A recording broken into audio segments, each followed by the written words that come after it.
Your Royal Highnesses, thank you both very much for being on the show tonight. And if I may start with you, Crown Princess, here we are in the middle of Copenhagen, in a blizzard, in a royal castle, with your husband, the Crown Prince of Denmark. Quite a journey. What was your life like before you two met? It was a wonderful life, a happy life, and now it's happier with the person I love. Australia's a fantastic place to live, and I had wonderful friends. It was a fun life. When you first met, what did you see in each other? What did we see in each other? It's a bit blurry because it was just after the Olympics had started, and it was one of those evenings where the whole city was bubbling of expectations, of excitement. And suddenly you're with a group of locals that you don't know, but who are in for a good time. We had a sort of handshake around, and we sat at different tables. It wasn't until later in the evening that we talked. Was there a moment where something clicked? Where it went boom? That's a good question.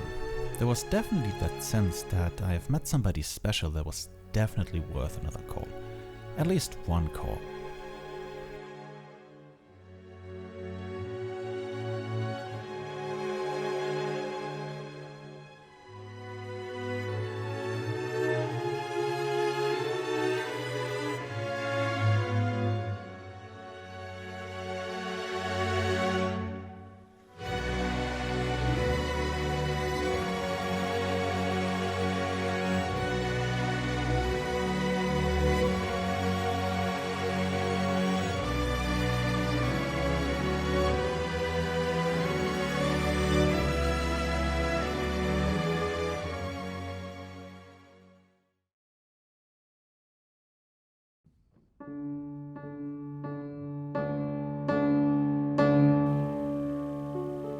Mary, Crown Princess of Denmark, Countess of Montpezat, Knight of the Order of the Elephant, has been somewhat of a fascination of mine for the past while, but not necessarily for the right reasons.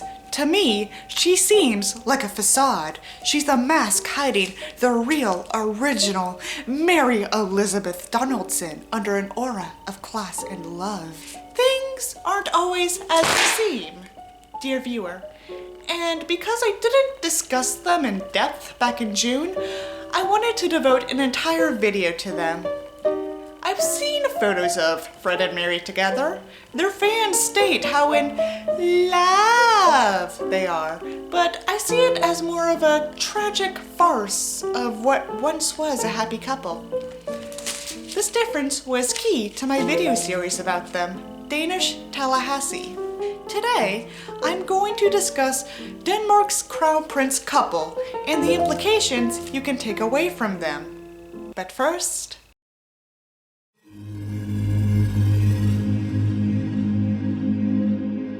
Please do not harass anyone I mention in this video. Nothing I say, whether negative or not, is an invitation for you to harass the parties involved. I am going to try and be as objective as possible in this video. My bias may leak out from time to time, and I apologize in advance for that. Please don't harass me for my opinions, though. This video might be triggering for those who have had relationships with egotistical people. You are free to leave the video at any time if you feel uncomfortable. For legal reasons, I cannot confirm nor deny any rumor or scandal I discuss. Please put an allegedly in front of them all, unless otherwise specified. There will also be testimonials from people who have met Fred and Mary before. Unfortunately, it is not possible for me to verify them. It is also not possible for me to confirm the identity of any source. The viewer is, once again, encouraged to draw their own conclusions from this video. Thank you for your understanding. Have a lovely day.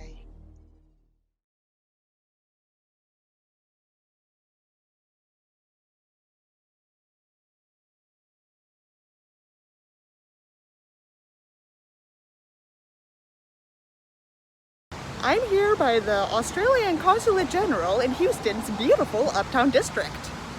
It was a bitch to get here. Uptown's always under some sort of road blockage, but I'm in the field for a reason.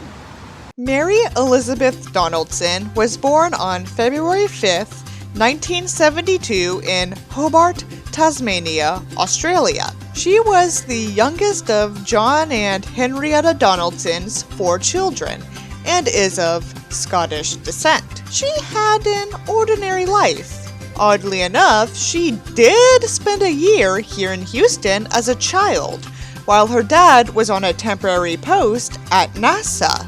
Mary was noted as an athletic teenager and played a couple of instruments too, but she was normal. Think the girl next door, the Betty to anyone's Veronica, the Betty to my Veronica. After high school, Mary enrolled at the University of Tasmania, graduating with a Bachelor's of Commerce in Law in 1994. Now, let me be clear, a Bachelor's of Commerce in Law does not make Mary a lawyer.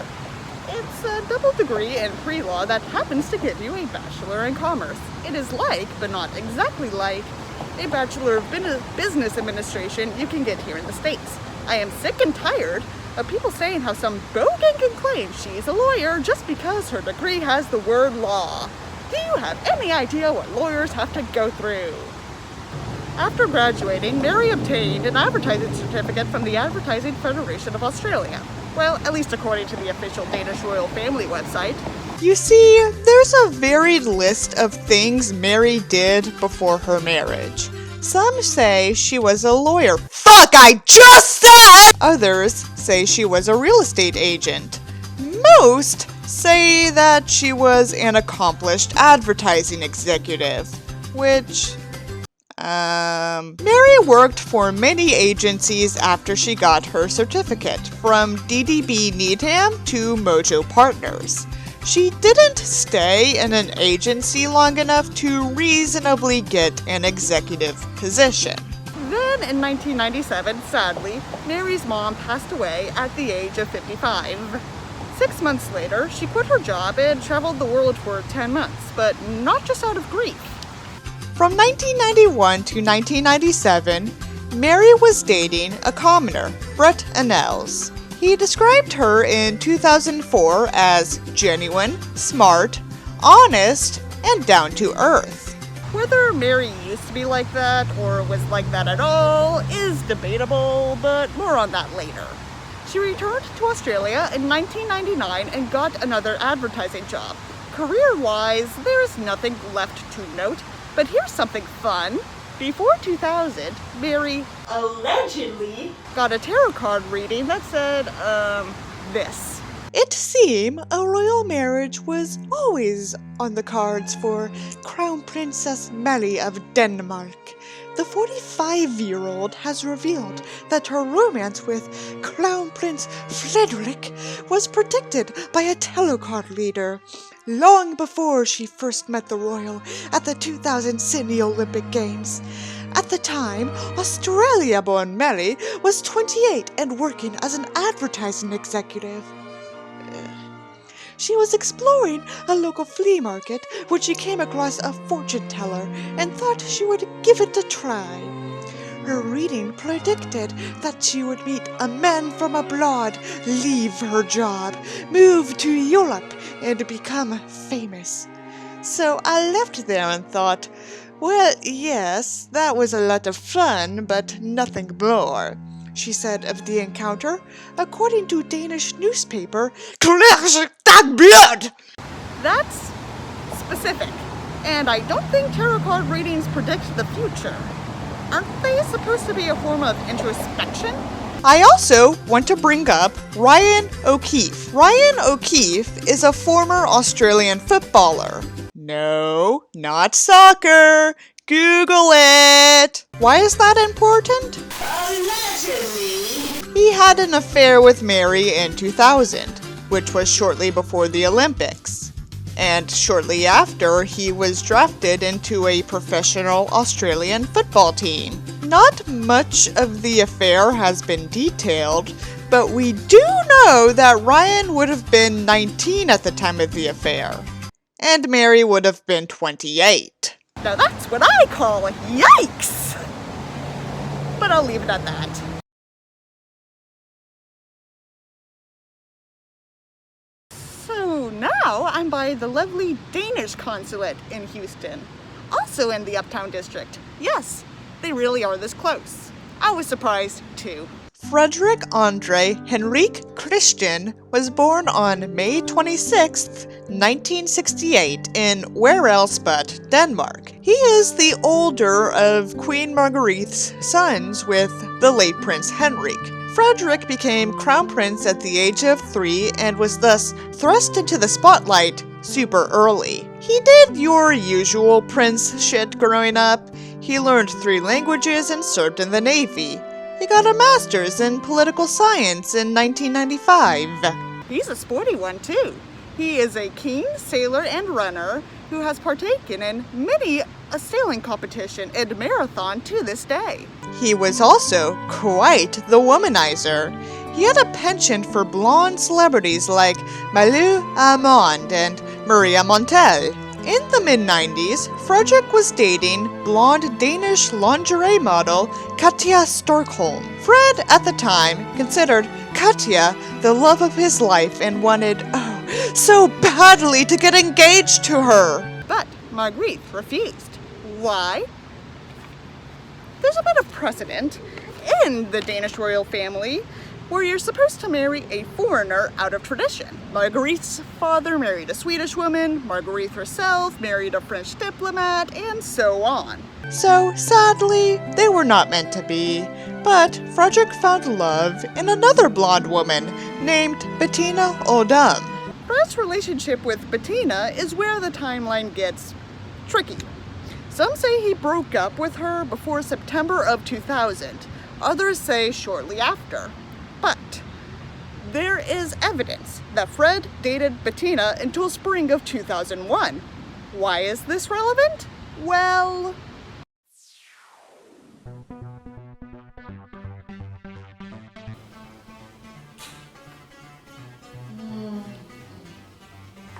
Oh, yeah. Oh, hi. I did not see you there. I know that I look like a fashion disaster from 20 years in the past, but there's a reason why I look like a party animal dropout from high school. On September 13, 2000, 4 months after I was born, the soccer trials for the 2000 Sydney Olympics began. The Olympics proper began 2 days later. Mary was living in Sydney at the time, having started work at ad agency Young and Rubicam 6 months prior, and Frederik was in town along with other royals, like then Crown Prince Felipe of Spain and she who talks to angels and whom I promise to make a video of soon, please forgive me, Martha Louise of Norway. On September 16, 2000, Mary was invited to a Sydney pub called the Slip-In, where the royal bachelors would be. Now, there are a couple versions of how Mary was invited and or decided to go to the party. One version, popular in sugary gossip circles, is that Mary was reluctant to go because she had work the next morning. On a Sunday? What? But she decided to go regardless. Another version is that an acquaintance of Mary's, Beatrice Tarnowski, arranged an outing with princes. Chances are, Mary knew she was in the company of royals the whole time, but this isn't 100% confirmed. A third version comes from Mary's old friend, Amber Petty.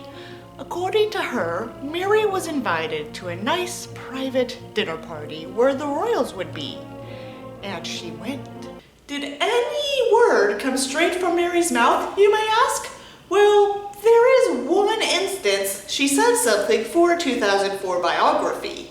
I lived together with 4 others in a big house at the time of the Olympics in Sydney, and one of my flatmates had invited me to take a few friends along to a bar to meet some Spaniards who had participated in the games. As it happens, that evening I was going to kind of a goodbye party at a friend's place in a couple of houses down the street. But when the taxi arrived, I thought, no, I'm changing my mind. a sudden decision taken in a split second. I'm not going to tell you what I believe, but I will show this photo of her from that night. Mary met Frederik at the aforementioned slip-in, and they hit it off. Mary was enamored by the handsome prince and his status, and Fred saw her as the girl next door he never got to date. They drank, danced, maybe had a one-night stand. Before they parted, though, Mary and Fred exchanged phone numbers and promised to meet again. This is the only time you'll hear of Beatrice, by the way. She mysteriously vanished from Mary's life before her wedding. Beatrice is doing all right, though. Last time I checked, she has since become a disability advocate. Good for her.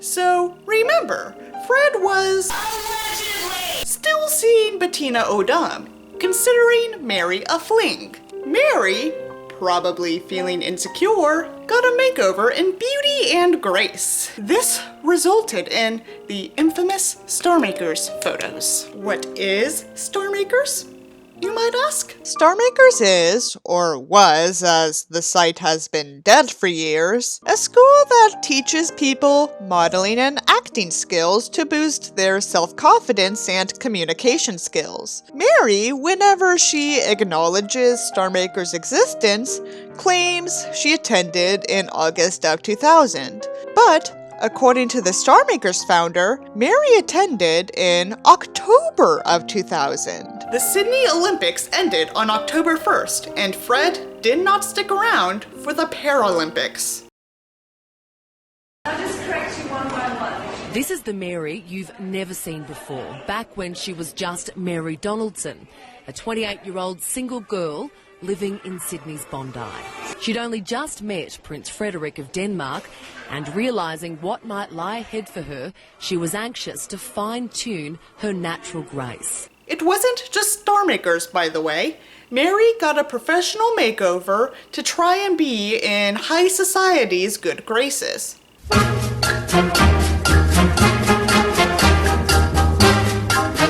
They say now that Hail Mary is among the most stylish royal ladies in the world, to which I say,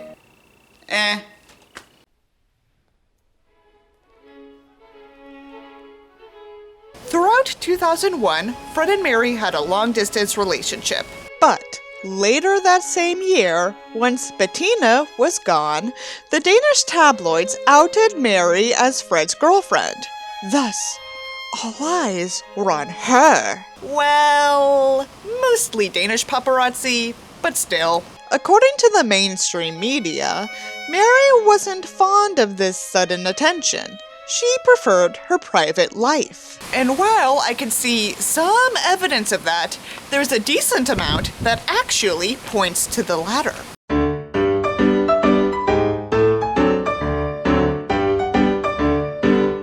And that's all I'll say about that.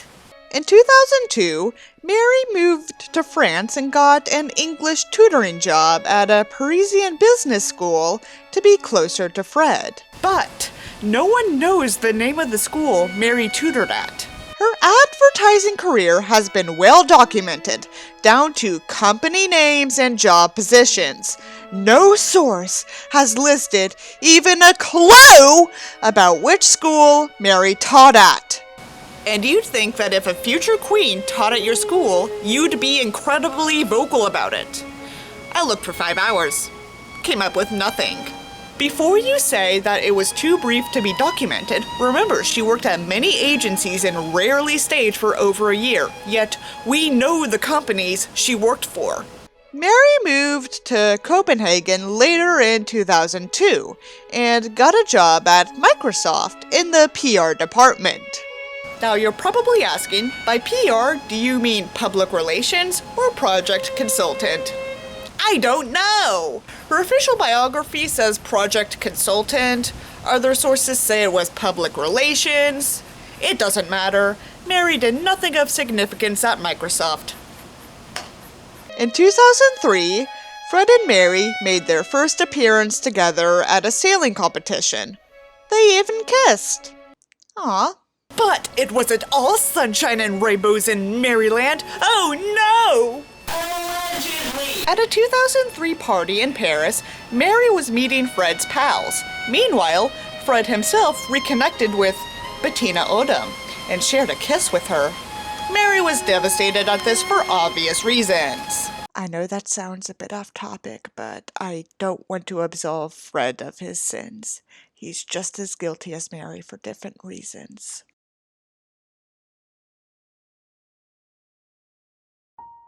Around September 24th, 2003, Fred proposed to Mary while on vacation in Rome, and the Danes went wild over it. The Danes simply can't get enough of Mary Donaldson and her handsome Prince Frederik. Thousands of people turned out to celebrate their engagement before they were taken away to meet the media for the first time. On October the 8th, the two had their engagement press conference. In English. I'll forgive this because Danish is a tricky language, and 1 year isn't enough to get fluent. At least they look happy, I suppose? The cynic in me has doubts. I sent pictures of the interview to a Discord server I'm in. Most of my peers said they looked more like brother and sister than future husband and wife. One asked if they were one of those European royal cousin marriages. Another noted that the two looked like they wanted to quietly kill each other. And to tell you the truth, I wouldn't be surprised if they want to kill each other. On May 14th, 2004, the day after my 4th birthday, Fred and Mary, married. Mary wore an interestingly fitted dress created by Frank. It's pretty, but it doesn't look pretty on her. The off-shoulder cut accentuates her shoulder bones, which is not something you should do if you have broad shoulders. Like me. The ceremony itself was a normal royal wedding. What can I say? The horn piece near the end is rad, but I'm a sucker for classical music.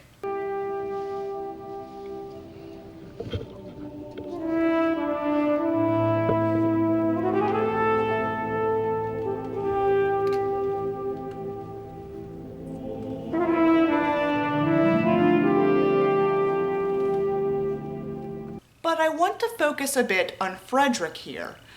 Look at his face when Mary walks down the aisle. Music by Handel. Does that look like a man excited to be married? He looks scared and conflicted, unsure of what to do. Mary looks distant and cold. I could understand her being nervous. But isn't he the unmistakable love of her life? Let's discuss the wedding speeches before Act 1 of this tragedy ends, starting with the man of the hour. Jeg var kun 2 dage gammel i Australien, og vores skæbne var besejlet. Dog stadig ubevidst for os begge. Men den udstråling, du har, skinnede klart og stærkt for mig fra vores første møde. Siden da er jeg blevet forblændet og afhængig af den.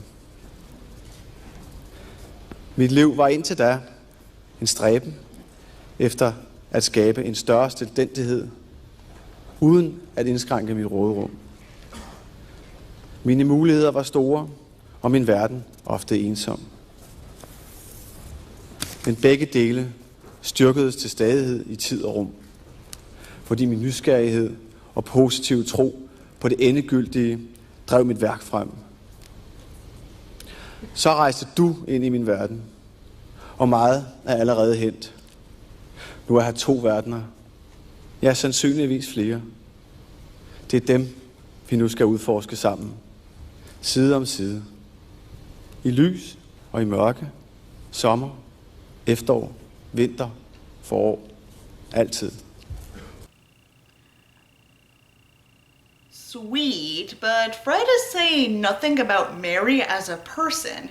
He says that she's his sun and light in his darkness. But that's generic, especially when compared to other royal wedding speeches, like the Embos. Älskade Victoria. Jag är så stolt över det vi har tillsammans. Jag är så lycklig för att nu få vara din man. Jag kommer göra allt jag någonsin kan för att du ska förbli så lycklig som du är idag. Victoria, störst av allt är kärleken. Jag älskar dig så.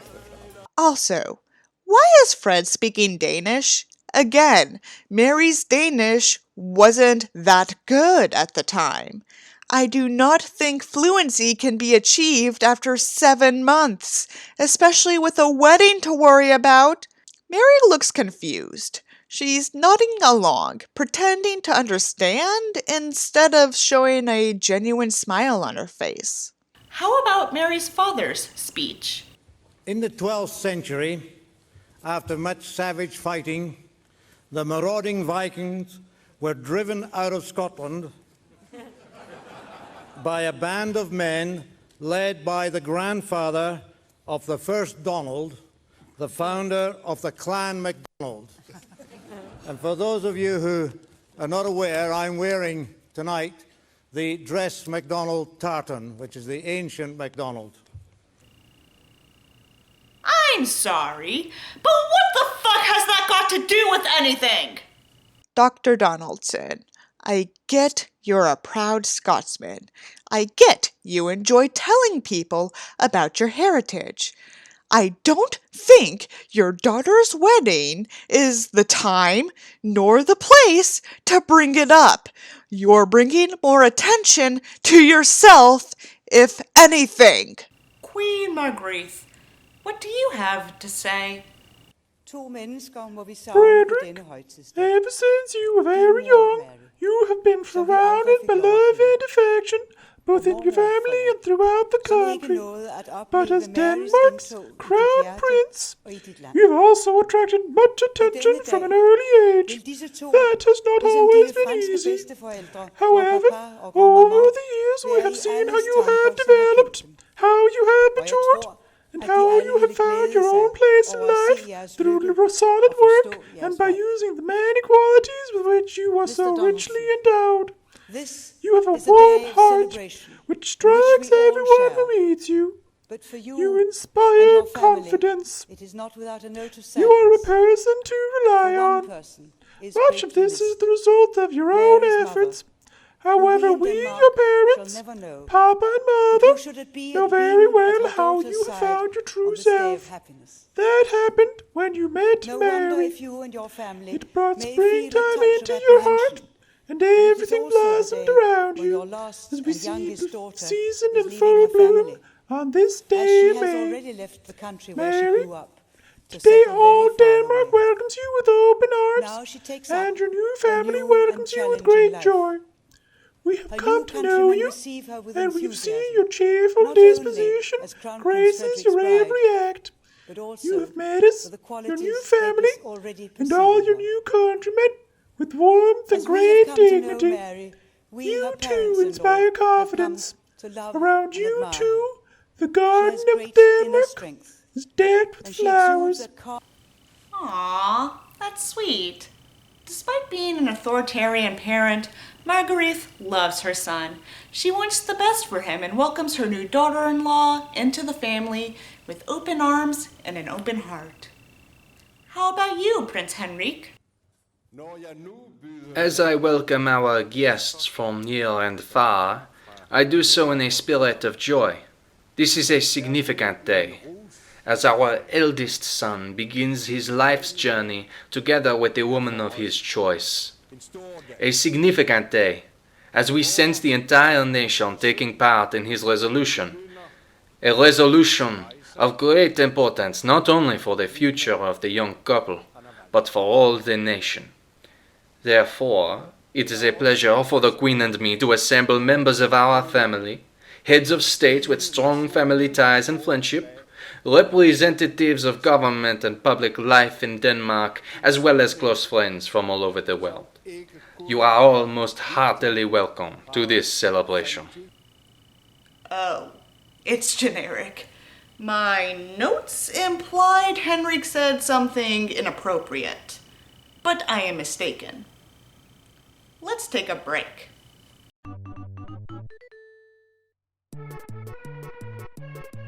I met her back in 2003, not long before the engagement.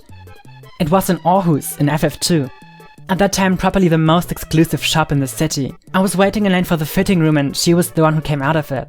She had her hair down and was wearing jeans. I thought she looked pretty, but nothing special. And a little bit shy. Her eyes was a bit insecure when she was looking around. I saw her in the flesh on the post-wedding visit to Australia, plastered in thick stage makeup, looking lined in the sun even back then. Haughty, self-conscious, fake. In a theater when she was engaged, remember remarking on how she wasn't pretty. My husband saw her too and commented, "He chose that?" I've not met her, but I sat very near to her at Wimbledon in 2014. She was in the royal box with Fred. My son and myself were in the public seats, but just to the right near the players' box. We got a very good view of them both. Considering that both Rafael Nadal and the wonderful Federer were playing on the centre court that day, I was struck by how uninterested she was in the whole occasion. At the beginning, I was prepared to be unbiased. Maybe she has had a bad press.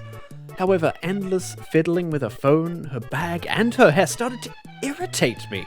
It's the royal box and you're in the front row. At least try to look interested. They disappeared off for tea after a couple of hours.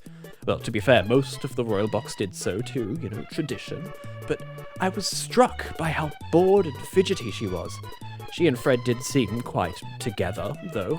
He was glued to the tennis, but didn't seem bothered by her lack of interest. I've not met her, but I sat very near to her at Wimbledon in 2014. She was in the royal box with Fred. My son and myself were in the public seats, but just to the right near the players' box.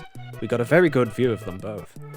Considering that both Rafael Nadal and the wonderful Federer were playing on the centre court that day, I was struck by how uninterested she was with the whole occasion.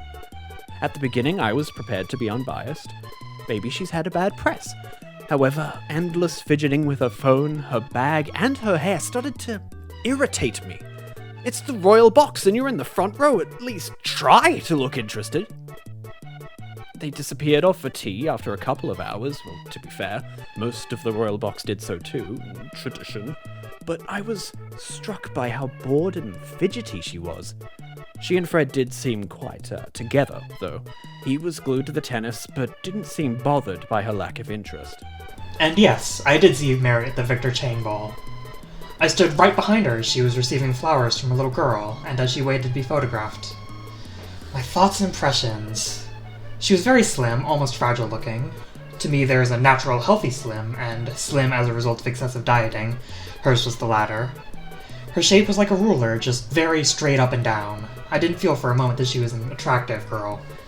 She had heavy, pancake white, thick makeup. I'm a very perceptive, intuitive person, and can read people's energy. She had a nervous energy about her.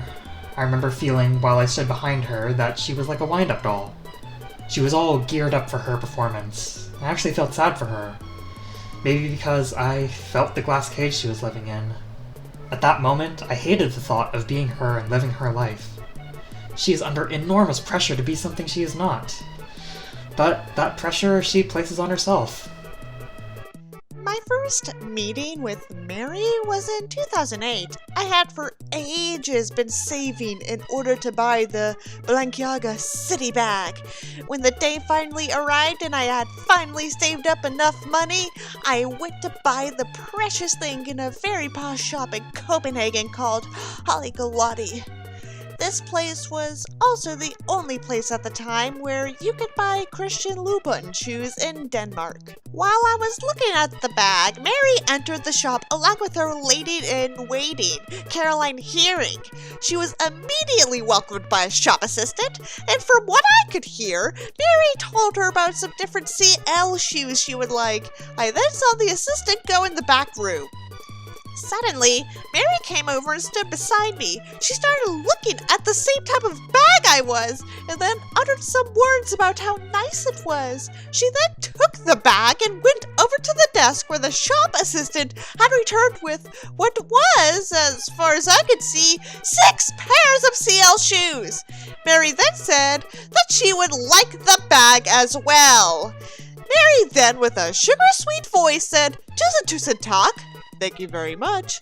And without paying, or even being asked to pay, she and Caroline, with all the items, started trotting out of the shop. Mary quickly looked at me with a grinning face and said, "Hey, goodbye," and then left. I still remember this day very clearly, and even here, 5 years later, her behavior still shocks me. She seemed perfectly at ease with what was essentially shoplifting. Yes, I know, Holly Galati might have simply passed the bill to Amalienborg, but given the fact that Danish tabloids have in the past reported that Mary have sent Frederik to shoplift for her, I think we can safely assume that she never paid for those expensive items. BTW, I never bought the bag. I was so angry that a rich woman like Mary could get the bag for free while I, a young, ordinary woman, had to buy such an expensive bag.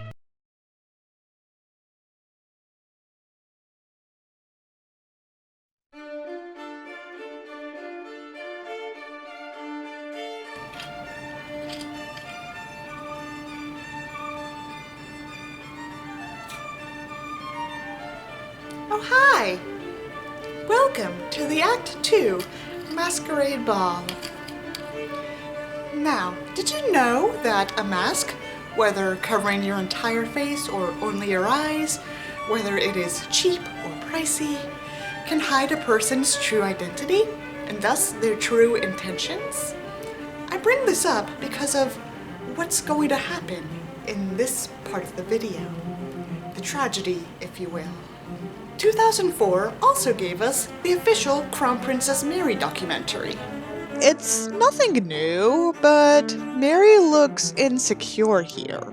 Her eyes are shy, and she gives off a wary vibe, as if she's watching what she says and does. Mary also slowly stepped into charity work and became a patron of over 25 organizations by 2015. That is impressive, but charity patronage is only lending your name to a cause you care about. Why? Publicity. Most royals do this to at least some degree. Fred was happy too, during the first bit of married life. He was smiley, relaxed, or at least looked as such.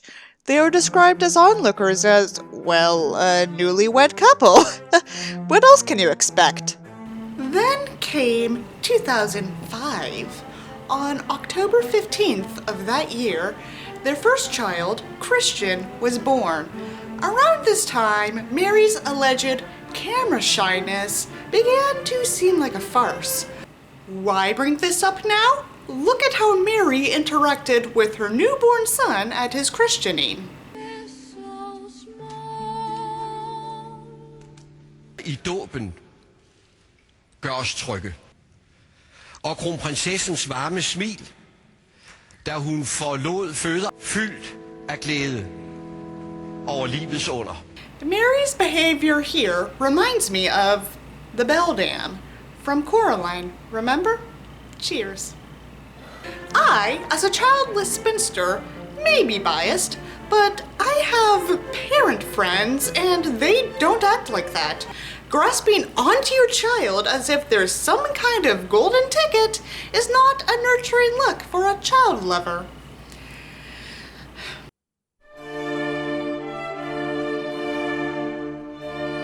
Fred and Mary's marital problems showed when they had their second child, Isabella. Regardless of when the rocky road began, Fred's behavior at her christening was telling.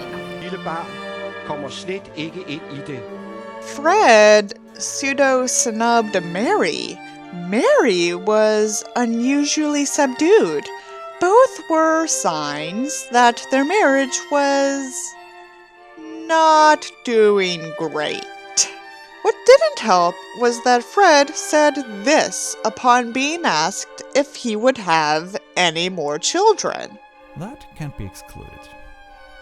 Fred ran off to go sailing after the ceremony, which is not how one should celebrate the christening of their child.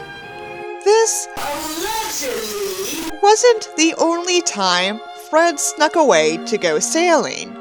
A month before Isabella's birth, he competed in a Miami sailing competition.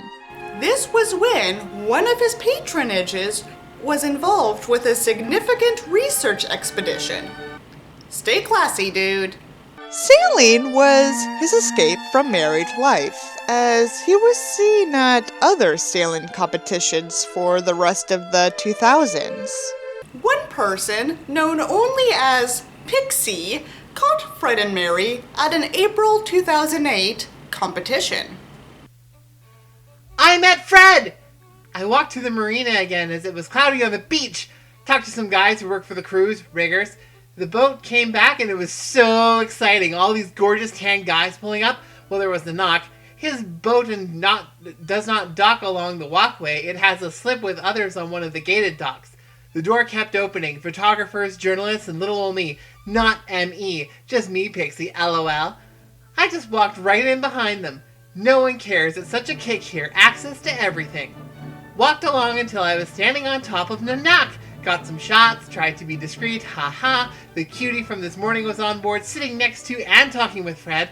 So I ambled my way along, looking at all the other boats and crews. Eye candy!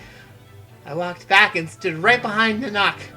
The cute guy had brought them beer and limes, and they were sitting there drinking and talking. All the boats were doing this. And I yelled over, "How did Denmark do today?" And they all looked up, and Freddie smiled and said that we are 11 total. I gave them a thumbs up and said, "I love Copenhagen!" They all smiled, and Fred said, "Okay," and raised a beer to me. He is really cute. Maybe it's the tan, and his teeth looked really white. Very friendly, charming actually, and he is wearing his wedding ring. I'm going to be stalking now that I know their schedule. I left after that as it was getting weird amongst by the crowds by myself. But they're all friendly and ready to answer questions. Mary was nowhere to be found. I cannot believe she is here. I must find out where she is staying. She wasn't on the docks. But Fred did check his iPhone while sitting on the boat with his beer. More tomorrow. Very exciting, I must tell you. Hopefully the photos come out okay. The sun was blazing. Mary sighting! Mary sighting! I saw her! Okay, here's the lowdown. Went to the beach for a few hours, saw the boats returning from the beach. What the hell, I said, I've had enough sun. So again, I went to the marina, and damn it, if I would have known MX and Izzy were there, I would have been down there an hour early. Figure she wasn't there yesterday. Anyway, saw a guy standing around in a plaid shirt, Margrethe, very Danish. I had seen him earlier walking on Lincoln Road, must have been with Mary. Didn't pay much attention, there was a lot of people on the docks, more than yesterday. All of a sudden, walking off the dock is a big floppy hat, extra large sunnies, carrying a little boy. Bingo! Mary is heading right towards me, except I'm not on the dock today, but on the sidewalk just outside the gate. Shit, I was too late today. So I grab my camera, take a shot of her and the nanny carrying Izzy. It's not too great, and I was in such a shock to capture her I couldn't pay attention at all. Sure enough, the guy standing near me with the plaid shirt is the bodyguard. He and another watch her come out of the gate and follow her from a bit of a distance. I meanwhile start picking up the pace and am basically walking right behind her. Got a few shots from behind. None face on. The bodyguards then signaled ahead to two others waiting just a little way down the sidewalk. No one else was on the path. It was unbelievable. So the two guys leave her and the two ahead take over. Mind you, this is all happening in minutes, so I try to click more, but I was worried about the bodyguards.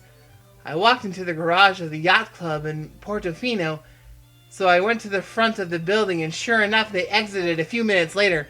Mary driving a silver Audi SUV and the two babies in back, the two bodyguards behind in a measly little white SUV. Ta-da! That's it. She had the big pinkish floppy hat, huge sunnies, white shorts, long to the knee, a nice blue and white sleeveless blouse, high neck, her fleshy bag and ballet flats, I believe silver. Exon started whining and turned and looked right at me twice, but because of the bodyguards, I couldn't take the pics at that moment. I said out loud, "Someone isn't happy," and M sort of made a bit of a neck turn, but didn't dare turn to me, probably trained to ignore people. She said to Exon, "Oh," then something loudly in Danish. The kid looked all flushed and sweaty, red face, blue floppy hat, never even got a look at little Izzy. The nanny was holding her on her hip, and since she's so tiny, she was facing forward with the floppy hat on too. Mary's legs are thin, not stocky at all, very white. The thing I noticed in my nervous panic to photograph and pay attention and focus, very stressful as it happened so quickly, I'm taking 3 to 4 minutes maximum, was her nose pointed in the air, high, and she bobbed her head around from side to side like we see in videos. Only thing was there was no one around, except me behind her. I can't believe I couldn't get a good one of her from the front. I was too far from her when she was coming off the dock. Fred is a little wisp of a guy. I think that's why Mary lost so much weight. She probably felt humongous next to him. She's very average height, 5'5" I would say. Just as I thought, she appears very snooty. She doesn't give off a vibe of being a fun gal. Freddie, on the other hand, is having a ball with his buddies. Can't say how he was with Mary on the dock because I wasn't early enough to see it unfold. Damn it! You wouldn't pick Mary out of a crowd if you didn't know her. Nothing special at all, just your average dark-haired mother. There are so many gorgeous, sexy, stunning girls here. I must talk to Cutie Shore Manager guy tomorrow morning. He's tall blonde, and probably not as young as I thought. But he and Fred seem the best of pals, laughing together. Fred's sailing competitions got recorded as official duties. Why? Because he was representing Denmark by partaking in them, which, the competitions were the sailing equivalent of running in your local marathon. Impressive, but insignificant on an international scale. Mary practiced escapism by improving her image in Denmark. She got a documentary about how hard of a working royal she was in 2007. How did that go?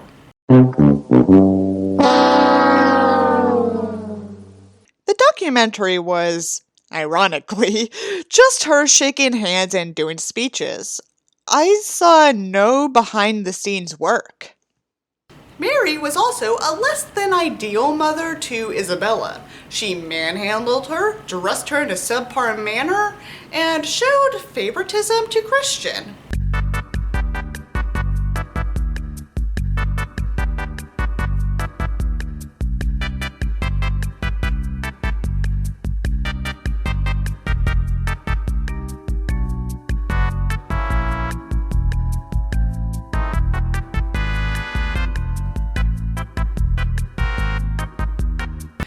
Methinks a part of her blames Isabella for her marriage crumbling, but that's just my opinion. Other cracks include, but are not limited to, Fred getting caught at a Playboy-themed party in a Beijing nightclub. Mary locking Fred out of her sister's house in Australia as punishment for the Beijing incident. Mary being forced to sign a post-nuptial agreement while pregnant with Isabella as her girl-next-door persona faded away. Mary considering her children as props and not being a good mother in general. Fred staying in contact with his exes. Fred having affairs with other women. Fred having alcohol and drug dependencies. Mary morphing into a cold, careless woman and making Fred seem more alcohol and drug dependent. Didn't get to the point where divorce was considered. Officially, this hasn't been confirmed nor denied. But here's something that potentially happened. And sadly, to tell the tale, I'm gonna have to go into conspiracy mode.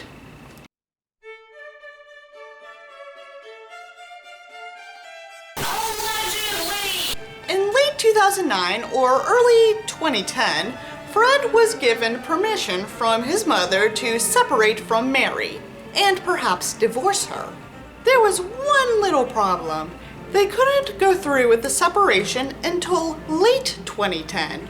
Why? They had to save face for what was deemed the biggest royal wedding in Europe since Charles and Diana. That's right, a Swedish royal wedding. The forthcoming marriage in Stockholm has been featured as Europe's biggest royal wedding since the Prince of Wales married Lady Diana Spencer in 1981. Mr. Westlake will become His Royal Highness Prince Daniel.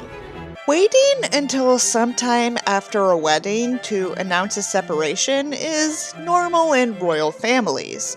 In 2004, Fred's younger brother, Joachim, separated from his first wife. It wasn't announced until 4 months after Fred's wedding. Divorce rumors were ongoing until the fact, though. Mary caught wind of this, whether intentionally or not, and she wasn't going to leave the family without a fight. So what did she do? She got her hands on Clomid, or something like Clomid, and made a scene at her mother-in-law's 70th birthday banquet. After Fred delivered a heartfelt speech to his mom, Mary, well, just watch.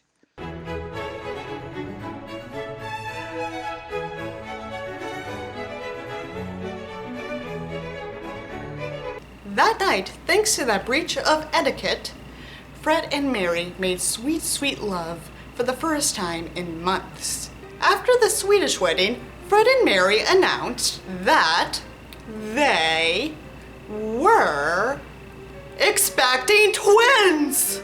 Now, this could have been coincidental, but remember how Fred said that having more children can't be excluded back in 2007? Part of me doesn't think he would have agreed to have a child in 2010. And if we subtract the date of Margrethe's party from the day the twins were born, you get around 38 weeks and 2 days. That is a normal time span for a twin pregnancy. And Mary getting pregnant would have prevented a divorce. I'm not sure if it is or was illegal to divorce a pregnant woman in Denmark, but it would have been a dick move. By the time of the wedding, Mary and Fred had trapped themselves in an awful wedded life. The pregnancy was known by the couple, but not to anyone else. Another wedding guest, only identified as Peacock, described their behavior. I have met Mary during a couple of days in June 2010, Victoria's and Daniel's wedding, and no, I don't like Mary at all. Before I met her, I have heard a lot from people who had already met her, and I can assure you they didn't exaggerate. Honestly, I can't say any positive word about her. She was only arrogant, self-centered, and a person who knows it all, and she's not afraid to tell anyone that. It was only embarrassing to watch her make a fool of herself, and she bossed around Frederik and picked on him for the most little things. I can't understand how he can stand her at all. I have met Frederik many times. Frederik has many faults and shortages, but if you meet him, you can't help like him, because he is a nice guy. Not the sharpest tool in the box, but not stupid either. Many of us hope they will divorce. I feel sorry for the kids, but still. A father who is very depressed and a mother who isn't happy either. These days, I don't think anyone at DRF believed this was a good match. And after that party, Fred was trapped in holy matrimony. A Danish Tallahassee, if you will.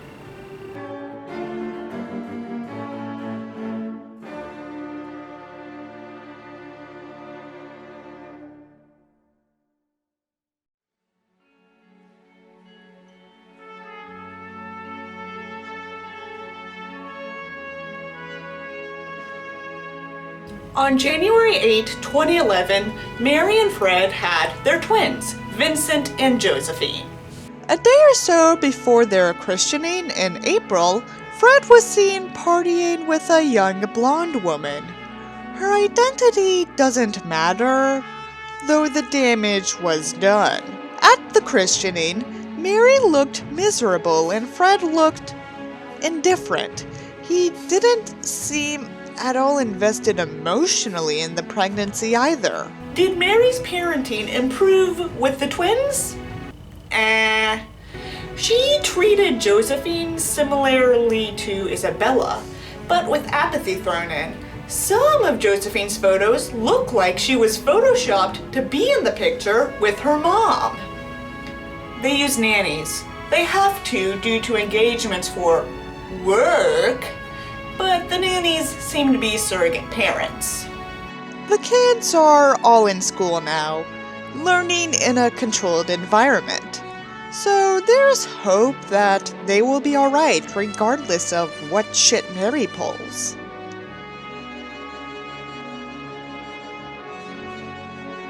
Unlike me, Fred and Mary are not content with their misery. So how do they cope? Mary copes with luxury clothes, with Prada being her favorite.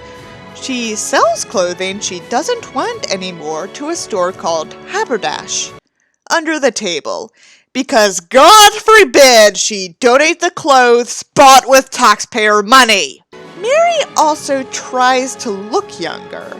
She sports a Kate Middleton-like haircut, diets enough to make her shoulder and collarbones visible, and gets injections in the face. Her cheeks inflate and deflate, which cheeks do not do naturally. No 40-year-old woman has cheeks that full without getting work done. Fred is happier when Mary is not around him, not even talking about her when alone. Whether he still allegedly has an alcohol or drug dependency is unknown. But if he does, I wouldn't be surprised. He went to Burning Man in 2017, and that's filled with drugs, alcohol, and deviance. Fred has healthier coping mechanisms, though. He finds solace in old friends and his children, even Isabella and Josephine. Oh yeah, the children! How do they cope? I can't say with certainty how they cope, but I'm sure they have friends and hobbies outside of the royal family. I hope the best for them. I really, really do.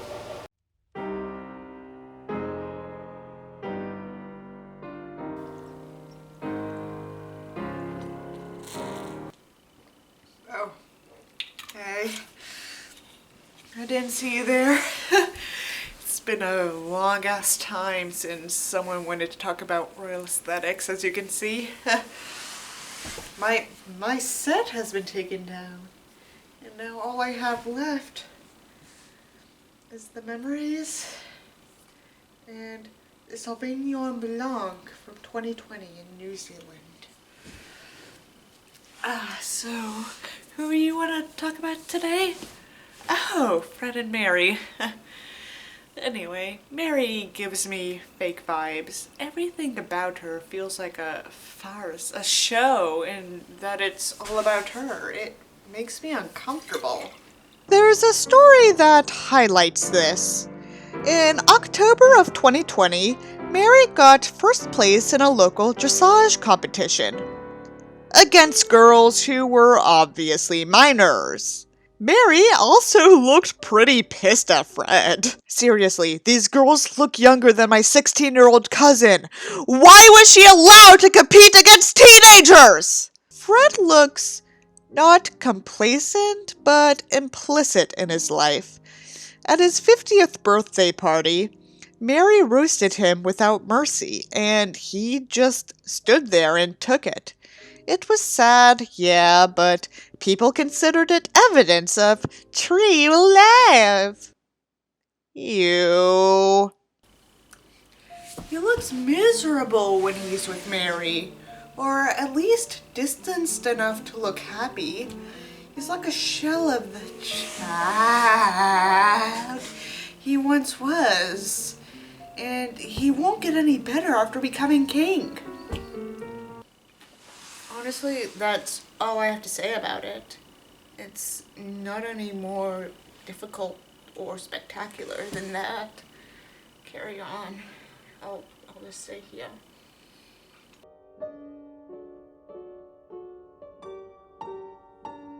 In my mind, Fred loved the idea of Mary, a normal everyday girl next door, which she is not. And Mary loved Fred's status and not who he was. This destroyed them.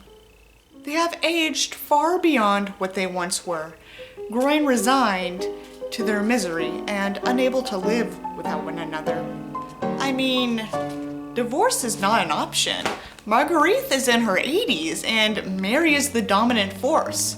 She wouldn't go without a fight, and since Margrethe's near the end of her life, is a fight worth it? Maybe they've found a degree of peace with each other. Maybe they crave the stability of marriage. Maybe Fred doesn't want to put the kids through a divorce. Maybe Mary doesn't.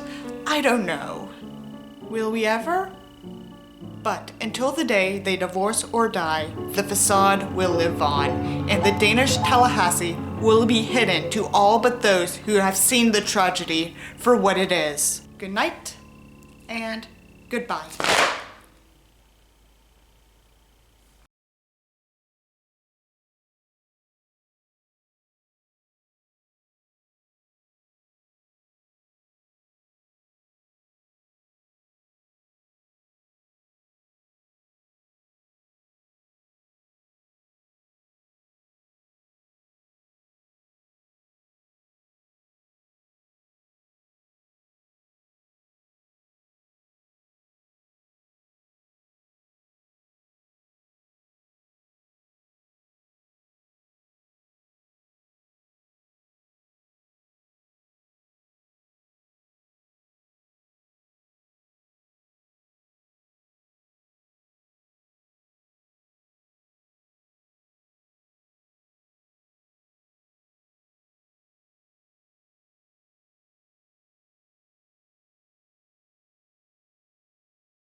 Suddenly there's score.